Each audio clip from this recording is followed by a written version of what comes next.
These are my 3-iron strike savers. I was trying to do like a big Royal Rumble thing there, but honestly, these are my 3 go-to drills that if I'm struggling with strike, personally, when I was trying to turn pro, I would resort back to these swing thoughts and feelings / drills to get it back. Now, it might look a little weird, like when you go from having no shaft lean to that, it looks really quite aggressive, and even from the sort of player cam perspective, you'll have seen this in the thumbnail, it looks odd. But that's essentially how we start creating that pure strike. You know that one where it goes, and you don't feel it? That is what we're after, and this is how we're gonna get it. Number 1 on our list, and bear in mind, you don't have to use all 3 of these, just try them and go, okay, Alex, the first one's not for me, but the third one was absolutely golden. And I'll write them all on here, and you can then screenshot this and add them to the bank of material for you to take to the course yourself. Or save this video as well, so you've got it. So the first one is lead arm, oh God, here's my writing again. Lead arm inbounds, okay? This will all make sense now.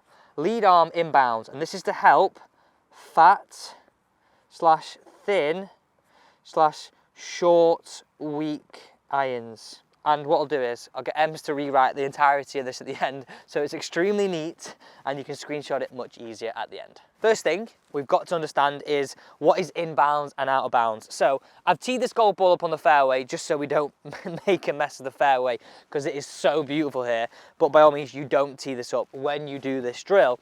We get our golf ball and we draw a line either side. Don't go too deep, but just draw a line either side, just like that. So you can see there, I've got my inbounds and I've got my out of bounds side, okay? This being inbounds, target. This being out of bounds, back of target, okay? Now this is all to do with the relationship of your lead arm to the club head, okay? Now, to have full control of this, we need to make sure you've got the club in the fingers. So, reference point, you can see that on my glove there, it's in that green line and this bit sits on top. Now you can use your wrist as it's designed to. Anytime this falls into palm, you can't do that.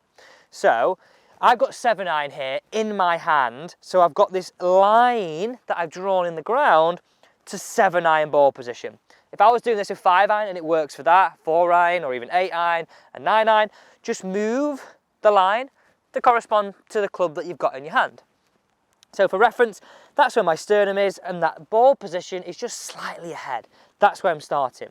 So, club in lead hand only. Place your non-glove hand behind your back. What I want you to understand is what has to happen for me to contact the inbound side, okay?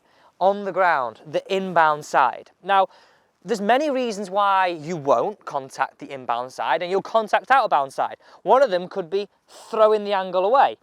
This would be hitting the ground first. This would be thin shots. This would be fat shots. This would be actually weak, high iron shots, have 0 compression, no shaft lean. Now that could just be throwing the angle away. It also could be not combining the right weight transfer. Well, in this drill completely, as part of a feeling, you could go back and through, trying to contact that ground. Back, through. We did it on that one. Back and through. Now you'll notice I'm trying to time what my legs are doing. I'm not doing it fast. Where my weight transfer is going. If I don't transfer weight, boom, I'm back here. I'm also trying to time, and I remember this bit for a please, where my left arm and the golf club line up. I'm trying to feel like it's around my lead ankle. Not before, around my lead ankle. Now look at this, right? This is so key. 7-iron ball position. That where it lines up, if I translate it back, go back to what you saw in the thumbnail, that's that aggressive shaft lean. That's what we're after. So simply, you're probably thinking, Alex, how does this on earth come into my swing on the course? Because obviously you can't draw on the ground. The drawing aspect is more for when you're on the range or more for when you're just having a bit of practice. On the course, one practice swing, back, half, trying to contact ahead of where that ball position would be. Even just get a little mark, a reference point on the ground. Second one, a little longer, and then you're ready to walk in and hit your shot.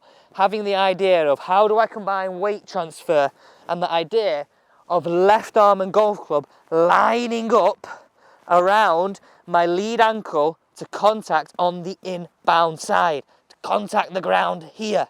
That's what that's about. Here we go then. Let me show you the proof in the pudding.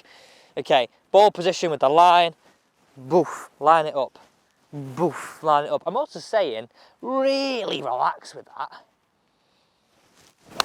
Oh, that felt like a hot knife through butter. Did you hear that noise? Just look at this divot. That couldn't have gone any better. Oh, that's perfect. So the line's there. If I just retract that tee, it was there. Boom. Inbound side. Proof's in the pudding. Just understanding that feeling of combining weight transfer, hips opening, and the left arm and the golf club. That's why it's one of my go-to that I always come back to. I feel like I always say proof is in the pudding. Maybe I need to come up with a new saying. Maybe you could help me down below in the comments. What could we say when we get one absolutely out the screws? What could we say? Proof's in the pudding, out the screws. Anyway, I'm going on here. Help me down below in the comments, please. Number 2, I call this relaxed lag.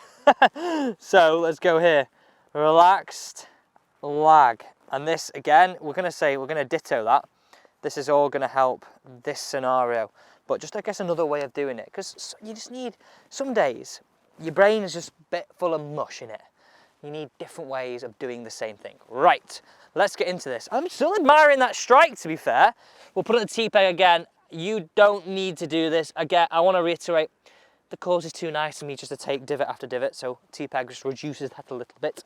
So, the feelings, 2 aspects to this part, the second bit, okay? We need to understand the first bit of this is we need that relaxed grip pressure. We want to have, essentially, that move on the way down to be more this as opposed to this. And that's really going to help us create, go back to the start of the video, more of that aggressive look, sort of 6 to 10 degrees of shaft lean, that being 0, that being negative, that being 6 to 10 sort of area, making our strike more at the middle, less sort of lower.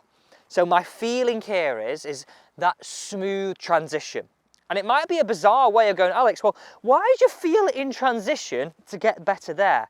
Well, I think of the golf swing a bit like a set of dominoes. If the first domino to start the downswing's close to being good, then by the time I get to impact, I'm going to be in a pretty good position. So let's just really think about this. That's how we're trying to get to an impact. If we go backwards with that, let's recenter the hips.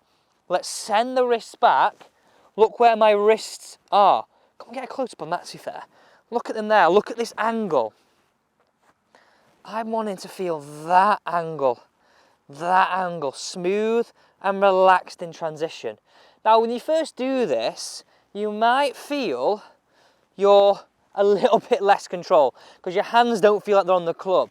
I'm feeling relaxed, but I can assure you it brings that silky look to it. So let's feel this. Where you're stood there, let's use 2 golf balls. Let's say that there is 3 o'clock on the clock face if the ball is at 12, right? That's 3. When we lose that look of hands in front, we throw more sort of over 3 or 2 o'clock.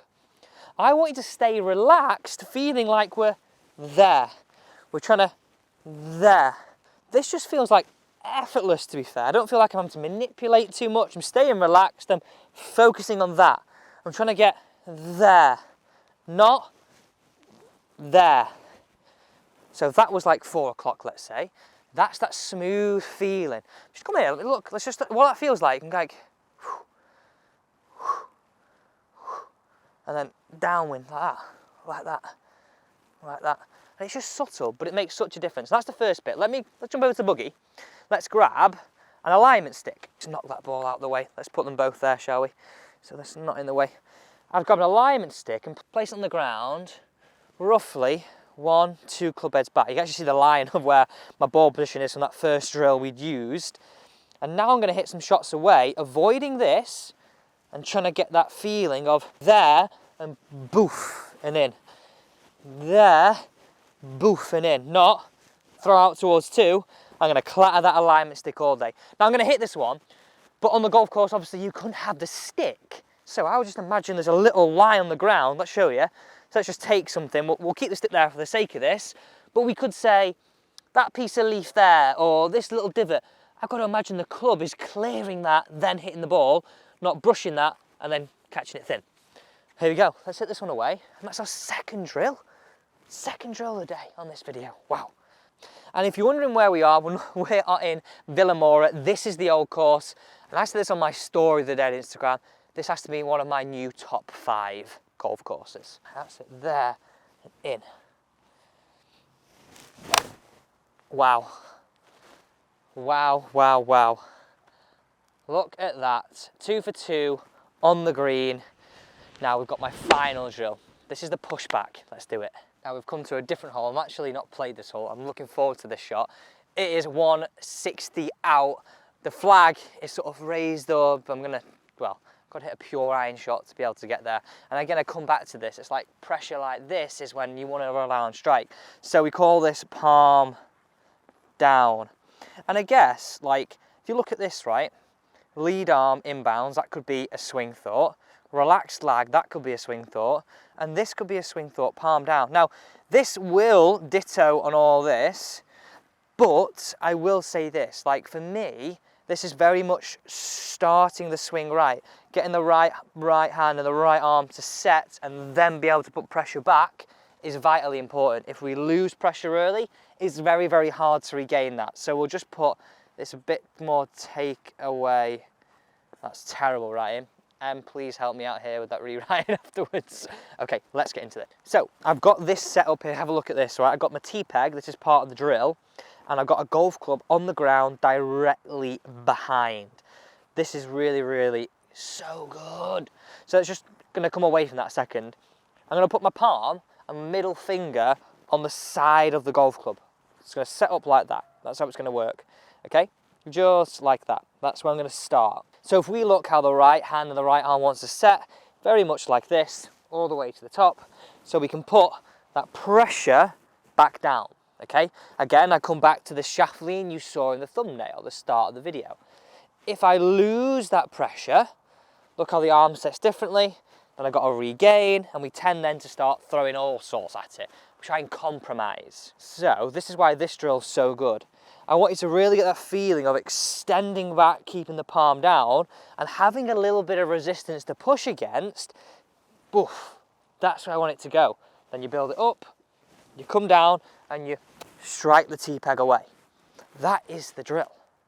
That is what I really love, because you're understanding the relationship of how we have pressure, how the right arm folds, and what that does on the way down. I love pushing against something because, look, right, I'll just show you a few of the bad scenarios very quickly. If I work to inside, the club doesn't go very far back. If I am a golfer who tends to pick it up too early, again, look how it doesn't go back. I'm trying to push that club nice and simple, as far back as I can. Boof. Here, in, strike the T-peg. Easy as that. So you're really understanding how we get pressure by the time you get to impact, and just starting the swing right.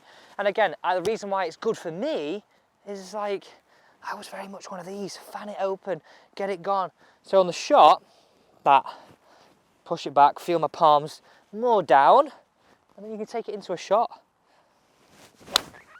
Oh, that was one of the juiciest iron shots I've hit in a long time. Look at that fly, look at that divot. Let me quickly grab this whiteboard so you can take a screenshot. So here we go, take a screenshot of this. Number 1, number 2, number 3, use them as swing thoughts, use them as drills, use them as feels, essentially use them to lower your scores. Thanks so much for watching.